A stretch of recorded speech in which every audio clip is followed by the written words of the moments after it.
Bien, y aquí estamos nuevamente en otro nuevo episodio de Cardiomorfosis con Gustavo Mejía, que nos acompaña acá gratamente y nos llena de mucha alegría porque de verdad que es una información que nos va a nutrir muchísimo en este proceso que queremos mostrarle, que es una cardiomorfosis a través del Sagrado Corazón de Jesús y esa teología del cuerpo que nos ayuda a comprender lo que es el amor del Señor en su unidad completa, ¿no? En todo su cuerpo, en todo su esplendor, el Señor como persona única, ¿no? El hombre, Dios hecho hombre, ¿no? Entonces, por eso es que aquí estamos nosotros dos tratando en lo posible de dar lo que hemos conocido del Señor de alguna manera para compartirlo con todos ustedes y que llegue a su corazón como el Señor lo quiere. Gracias, Gustavo, por estar aquí.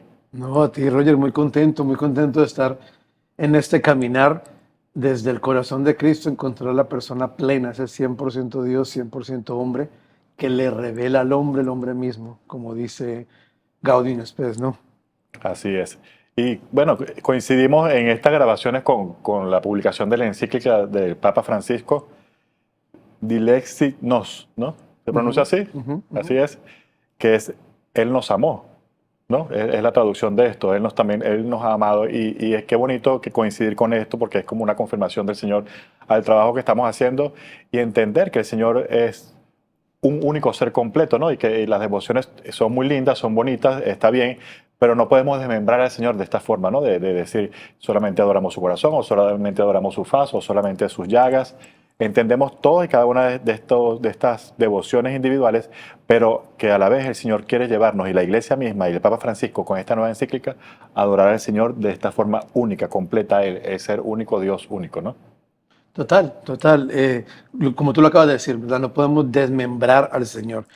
Y mira que no conozco todavía muy bien la encíclica, no la he leído No ha dado completa, tiempo, no ha dado no ha tiempo. dado tiempo, pero sí hay algo que me gusta y es que el Papa Francisco empieza aclarando a qué se refiere con corazón, ¿verdad? Porque a veces es como un término muy ambiguo, o sea, no estamos hablando del músculo. Correcto. Y él empieza explicando lo que es el corazón, que es el centro mismo de la persona, ¿verdad? Esa profundidad del ser, de donde se toman todas las decisiones y que no es solamente como algo meramente emocional o afectivo, ¿verdad? Sino la interioridad propia del ser, ese espacio donde yo soy único, ¿verdad? Donde encuentro esa subjetividad que me hace único, pero no me pierdo en la subjetividad, que es lo que le ha pasado al mundo actual. El mundo actual se ha perdido en la subjetividad, entrando a un subjetivismo donde yo soy lo que yo pienso o lo que yo creo y no me reafirmo como una verdad objetiva, como lo que realmente soy. Así que, bueno, esa primera parte donde él explica en sí lo que quiere decir la iglesia cuando habla del corazón, que no es simplemente un órgano o una parte separada del ser, sino la totalidad propia de la persona desde su propia interioridad, me encantó. Hermoso, sí, hermoso.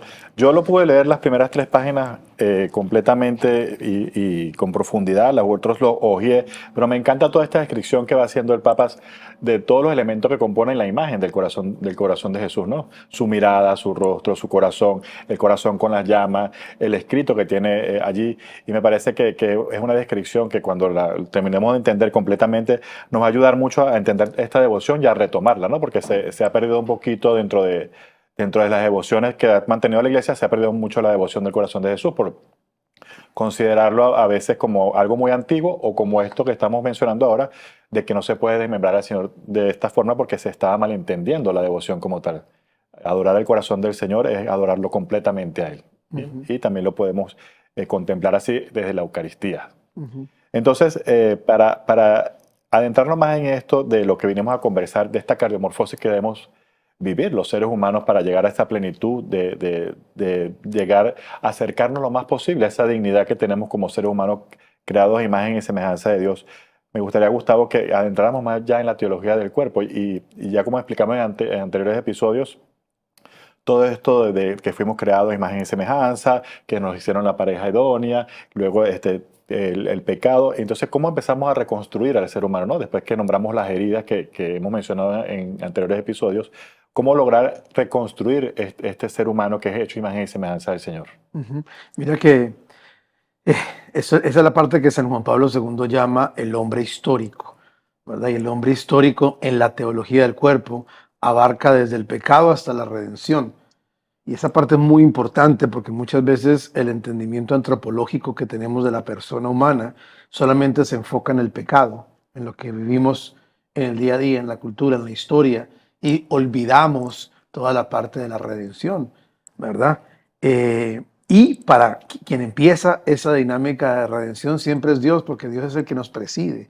Vamos a ver que exactamente después de la caída ya vamos a encontrar lo que es el protoevangelio.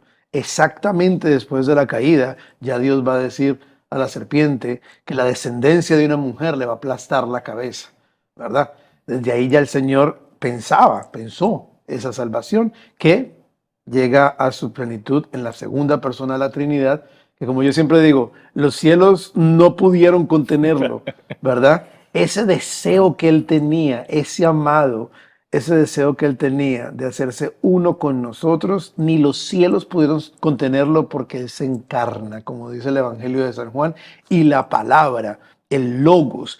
Y a veces como que traducimos eso mal, porque logos no es solamente palabra, logo es el sentido de todo, ¿verdad? El sentido del universo, el sentido de la existencia, el sentido del ser humano, el sentido del cosmos se hace carne. El logos se hace carne en el vientre de una mujer, Bravo. ¿verdad? En el vientre de una mujer, porque el plan de Dios siempre va entre hombre y mujer. Ese logos se encarna en un cuerpo de hombre en el vientre de una mujer, ¿verdad? En el vientre de María, el cielo y la tierra se besan.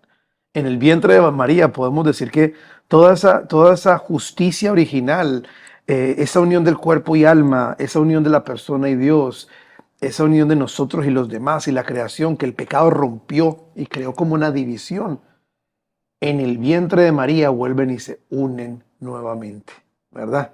Así que, pues nada, ahí empieza, ¿no? Es una historia de amor hermosísima, ¿no? Mm. Que el Señor, y de la forma poética como lo cuenta, ¿no? De que ese cielo se desborda del amor y que viene en el vientre de una mujer a ser este Dios hecho hombre para la salvación de todas las almas, para la redención y para recuperarnos, porque Él ya tenía en su plan, ¿no? Después de la caída, como lo dices, ya tener cómo se va a solucionar, ¿no? Y qué importante que los conozcamos, porque el problema es que desconocemos la escritura y no la hemos interiorizado para conseguir ese alivio, para conseguir esa esperanza que nos va a llevar a ese camino que nos va a acercar más a esa cardiomorfosis que debemos tener para acercarnos más a Jesús. Ujú. Entonces, sigamos conversando sobre esta parte de la teología del cuerpo que nos regala San Juan Pablo II, sobre ese caminar que debemos tener para conseguir esa similitud con el Señor, ¿no? Y ya sabiendo la dignidad que tenemos y que fuimos hechos por amor, ahora, ¿a qué debemos caminar? ¿A qué debemos entender que debemos seguir?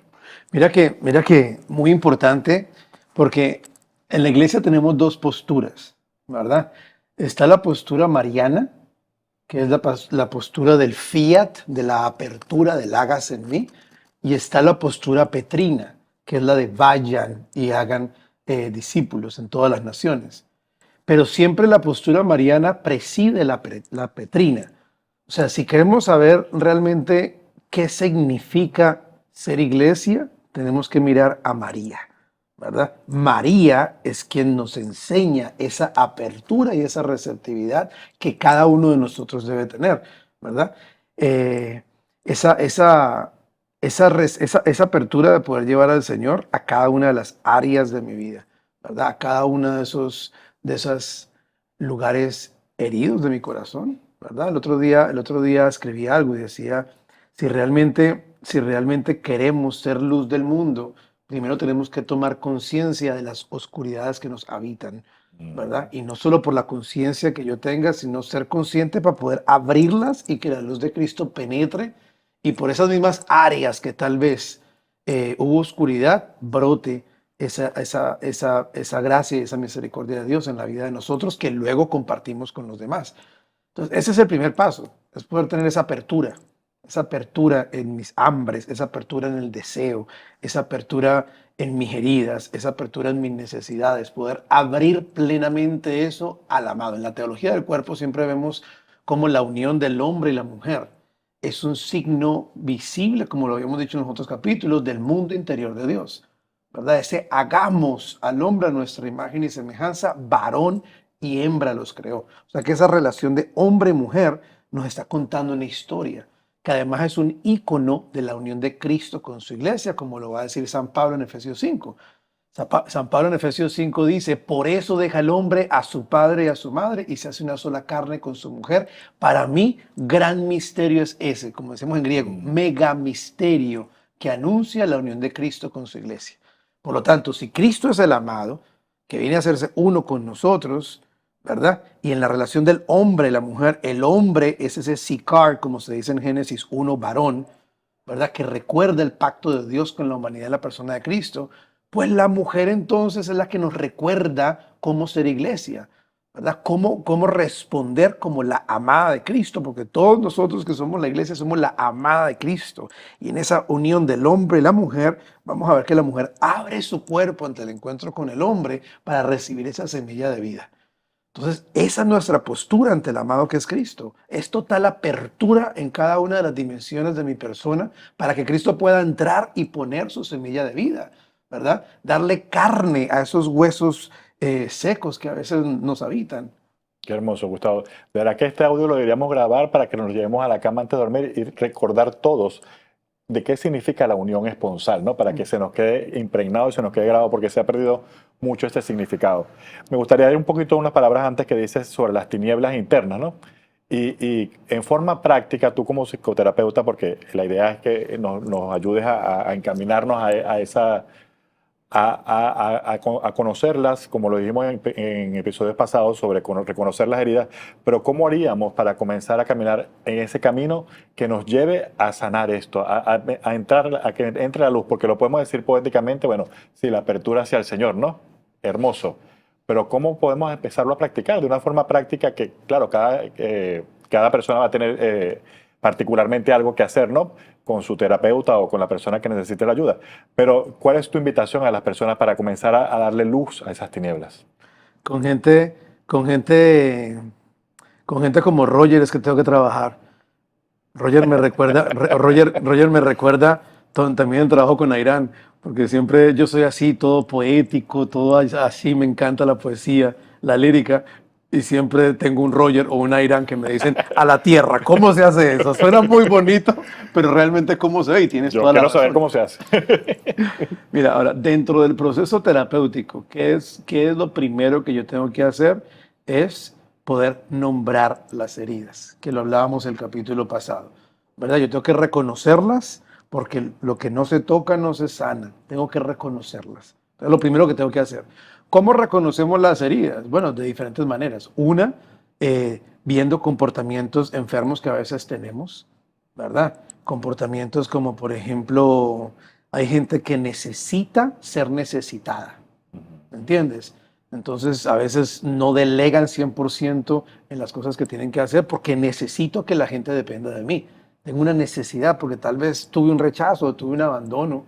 Entonces genera un tipo de apego también en mi medio de trabajo o en mi Necesito ámbito sentirme importante, ¿no? Que soy ministerial. No solo importante, pero que me necesiten, necesario. ¿verdad? Necesario. Eh, Hay, por ejemplo, gente que todo se lo toma personal. Yo me acuerdo una vez estaba yo en un congreso, no me acuerdo dónde. Yo siempre digo North Carolina porque es donde más voy. Pero estábamos en un congreso y yo me acuerdo que yo estaba hablando algo sobre el aborto. Y al final del congreso voy yo saliendo y te digo, era un congreso eucarístico de más de 2000 personas. Y una mujer se me acerca muy molesta y me dice, ¿y tú con qué derecho tienes que hablar de mi historia delante de todo el mundo? Y le digo, yo no me sé tu historia, no sé quién es, mucho gusto, Gustavo. Me dice, no estoy seguro que no. Alguien de los organizadores o alguien te contó lo que yo viví. O sea, esta persona, en el momento en que yo empecé a hablar, haz de cuenta que todo el escenario se puso oscuro y ella sintió que hay un spotlight sobre ella. Wow. Y esa es una manifestación de su propia herida. Entonces nosotros poder reconocer esos comportamientos que a veces nos hacen depender de los demás, depender del halago o no querer, al contrario, que nadie me diga nada bueno. Reconocer esos comportamientos que me están dejando ver áreas heridas de mi vida, ¿verdad? Porque estoy respondiendo desde el dolor, estoy respondiendo desde la herida y gente herida hiere gente, ¿verdad? Okay. También a veces nos acercamos desde las creencias. ¿verdad? A veces podemos ir de adentro hacia afuera, o sea, herida, creencia, voto, o podemos reconocer los votos para ver las creencias para llegar a la herida, porque muchas veces hemos bloqueado completamente esa herida, o sea, muchas veces hemos sido heridos de formas que hemos tenido una carga emocional tan alta que el mejor mecanismo de defensa que ve el cerebro ante esas situaciones es simplemente bloquear ese recuerdo. ¿Sabes? Tenemos que ver las creencias. ¿Cuáles son esas creencias? ¿Qué crees de ti? ¿Qué crees de los demás? ¿Cuáles son esas mentiras de identidad que te dices a ti mismo? No soy suficiente, no soy amada, estoy completamente solo, nadie me entiende. Ir reconociendo cada una de esas creencias para poder que podamos llegar directamente a la herida y obviamente la parte más importante en todo este proceso es mientras desarrollamos la historia, mientras le ayudamos al cerebro a procesar la información, porque también hay un daño cerebral, podemos decir, que pasa en un momento traumático, donde ciertas áreas del cerebro, como el hipocampo, la parte encargada del lenguaje, no hacen el trabajo que tienen que hacer por la carga emocional que tiene la persona y porque la persona se pone 100% en forma de reacción, ¿verdad? Lo que en inglés se llama el fight or flight or freeze. Pelear, irte o congelarte. Entonces, claro, hay áreas del cerebro que no hacen lo que tienen que hacer con esa información que está llegando y quedamos como en un limbo. Como que esa vivencia se queda conmigo y cualquier cosa la detona y respondo nuevamente con el mismo sufrimiento de lo que me pasó. Entonces vamos a desarrollar toda esa historia. Ahora, en el proceso terapéutico católico, todo esto lo hacemos con el Señor, ¿verdad? En Yo, oración. yo dejo que el Señor me vaya revelando lo que Él quiera irme revelando al paso que Él me lo quiera revelar y lo vamos escribiendo. Luego lo procesamos con la oración y terminamos el proceso con lo que se llama la oración de sanación, el Healing Prayer, donde le permitimos al Señor llevarnos nuevamente a ese momento y dejarnos ver su presencia. ¿Dónde estaba Él? ¿Qué estaba haciendo Él? Y dejar que la presencia sanadora del Señor realmente me acompañe a sanar esa herida. Hermoso, hermoso. Ve, hacia una forma que podemos entender más los simples mortales que no somos tan románticos. Poéticos. Pero me parece súper, súper necesario tener esta información porque a veces uno se consigue herido y no sabe ni por dónde comenzar, ¿no? Y uno ora y uno todo, pero no sabe, ok, ¿dónde busco? ¿Dónde lo consigo? ¿No? Y es muy importante para lograr esa cardiomorfosis, comenzar a desenmascarar lo que hay en el corazón que está tapando esa verdad que es Cristo que habita allí, ¿no? Ajá. Entonces, volvemos a la teología del cuerpo, que sé que es el tema que te apasiona, el que nos tiene aquí comprometido a los dos para llevar al Señor de esta forma. ¿Y cómo llevamos entonces esta creencia de nuestro cuerpo que hemos tenido malentendida, ¿no? Hasta ahora, de qué es nuestro cuerpo? O sea, el cuerpo es el templo del Espíritu Santo y es un gran regalo del Señor, tanto así que tan importante es el cuerpo que el Señor también se hizo su cuerpo, ¿no? En la persona de Cristo. Entonces, ya cuando vamos creciendo en nuestra adultez y que vamos teniendo la madurez para ir a vivir en pareja, o a veces vamos inmaduros también a vivir en pareja, no, pero cómo entender desde el punto de la teología del cuerpo de que somos un don, ¿no? Y cómo se cree esto, porque no lo creemos, no lo manejamos de esta forma, siempre queremos para nosotros, pero nunca entendemos que nuestro cuerpo y nuestro ser es para darnos. No, o sea, todo en nuestro cuerpo habla ese lenguaje, ¿verdad? Ese es el lenguaje del cuerpo, que es diferente al lenguaje corporal. El lenguaje del cuerpo es mi cuerpo dice que soy un don y siempre estoy en esa dinámica de dar y recibir, ¿verdad? Cuando no estoy dando o recibiendo, hay algo que está interrumpiendo esa dinámica a la cual el Señor me invita desde el principio, porque ni yo, ni tú, ni nadie que está viendo ese programa eh, pidió nacer, ¿verdad? Nadie pidió nacer. La vida es un regalo. Y si me da como un regalo para que yo lo entregue nuevamente como un regalo, que es lo que San Juan Pablo II va a llamar la dinámica del don, ¿verdad? La dinámica del don. Y ayer mira que estaba almorzando en el carro, me confieso, me tocó almorzar en el carro, Es el restaurante preferido de Gustavo. pero mi mamá había hecho el almuerzo y de verdad que, bueno, esto no lo tenía planeado contar, pero fue un momento muy bonito porque yo siempre trato que el almuerzo sea lo más meditativo posible. No voy a hacer una cosa pues súper mística, pero para mí el comer es mucho, ¿me entiendes? O sea, yo siempre pienso, y lo pienso, literalmente lo pienso, o sea, estoy comiendo una vida que se sacrificó para que yo coma, ¿verdad? Cada cosa que yo estoy comiendo es una donación de la naturaleza, de la vida, que no se entregan libremente porque no tienen libertad. El ser humano solamente tiene esa libertad. Pero además estaba pensando, o sea, me dio por pensar, yo decía, cada uno de estos vegetales hubo alguien que los recogió, ¿verdad? Alguien los entregó, alguien los cocinó. Y pensaba yo en eso, o sea, qué bonito si todos realmente entráramos a esa dinámica del don y entendiéramos que lo que sea que hacemos, aunque sea recoger un tomate, se puede hacer desde la obligación o desde el don, ¿verdad? Donde yo entiendo lo que realmente estoy haciendo. Y no sé si tenga que ver algo, no sé, pero decía yo, Dios mío, vivimos en un mundo tan bravo porque es que pensando en la comida, todo esto fue comiendo. Yo decía, Dios mío, ¿cuánta gente no le pagan lo que tienen que pagarle y están abusando de ese empleado y ya el coger el tomate es algo de represión y dominio que molesta porque, no, porque están siendo injustos conmigo? Y después lo llevamos a un restaurante y vemos mucha gente que ni siquiera tampoco quiere estar ahí y lo hacen porque les toca. Y yo digo, wow, o sea, es como que es una cadena. ¿Y qué pasaría si vamos de para atrás? Y empezamos a formarnos de que sea lo que sea que yo haga, estoy dando un servicio, es un don, me estoy donando y me quiero dar y lo quiero hacer feliz. Si estoy cocinando una hamburguesa, lo quiero hacer con el mejor amor del mundo. Si soy un doctor, mi mamá fue al doctor hoy, la llamo y salió feliz, me dice, Gustavo, ese señor súper querido, me preguntó cómo estaba. Yo decía, qué fuerte, qué impacto puede hacer una persona en su Claro, profesión claro. cuando se entiende como un don, como un servicio que está dando y que es la dinámica entera del universo.